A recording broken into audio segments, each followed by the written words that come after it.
आपल्याकडे भारतात जो आता कुठे ते पहलगामला जो हल्ला झाला, मी ज्यावेळेला त्याच्यावरचं मी पहिलं ट्विट ज्यावेळेला केलं त्यावेळेला मी सांगितलं होतं की ज्यांनी हल्ला केलाय त्यांना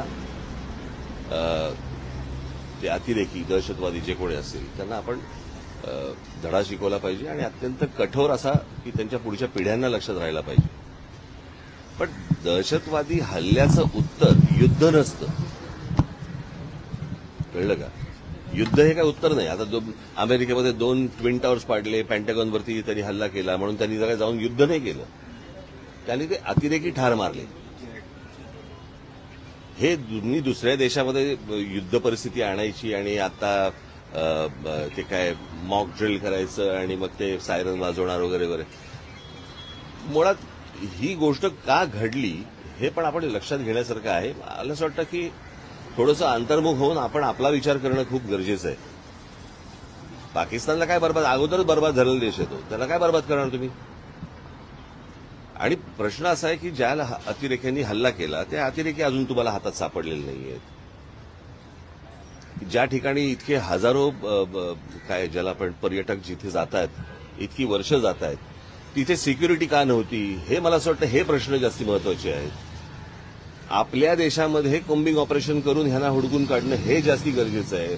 ते एअर स्ट्राईक करून लोकांना काहीतरी वेगळ्या ठिकाणी भरकटवून आणि असं हे काही युद्ध हे काय त्याचा पर्याय नाही होऊ शकत किंवा त्याचं उत्तर नाही होऊ शकत. आणि दुसरी गोष्ट म्हणजे आता कसं झालं की ह्या सगळ्या ह्याच्यामध्ये कसं आहे, सरकारच्या चुका ह्या तुम्हाला दाखवल्याच पाहिजे. आज ज्या वेळेला हा प्रकार झाला, तो प्रकार झाल्यानंतर ज्या वेळेला पंतप्रधान त्यावेळेला सौदी अरेबियामध्ये होते, अर्धवट दौरा सोडला त्यांनी. तो दौरा सोडून ते बिहारला कॅम्पेनला गेले, कळलं का? बिहारला कॅम्पेनला गेले. मला असं वाटतं ते गोष्ट करायची गरज नव्हती. त्याच्यानंतर ते केरळमध्ये जाऊन तिकडे अदानीचं पोर्टचं उद्घाटन केलं.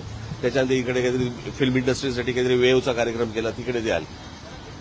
इतकी जर गंभीर परिस्थिती आहे तर या गोष्टी टाळता आल्या असत्या.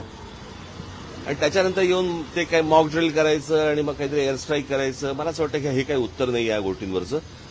जे अतिरेकी आहेत, ज्यांनी हा हल्ला केलेला आहे, मला असं वाटतं त्यांना हुडकून काढणं, त्यांचा बंदोबस्त करणं आणि संपूर्ण देशभर मला असं वाटतं की तुम्ही हे मॉक ड्रिल करण्यापेक्षा कोम्बिंग ऑपरेशन्स करा जिकडे जिकडे तुम्हाला माहिती आहेत. आज आपल्या देशामधला पोलीस दल आणि या सगळ्या लोकांना, खास करून मुंबई महाराष्ट्रामधल्या पोलीस दलाचं तर मी त्यांची प्रशंसाच करेन की त्यांना सगळ्या गोष्टी माहिती आहेत, कुठे कोणत्या गोष्टी चालू आहेत आणि कुठे काय चालू आहे ते, कळलं का?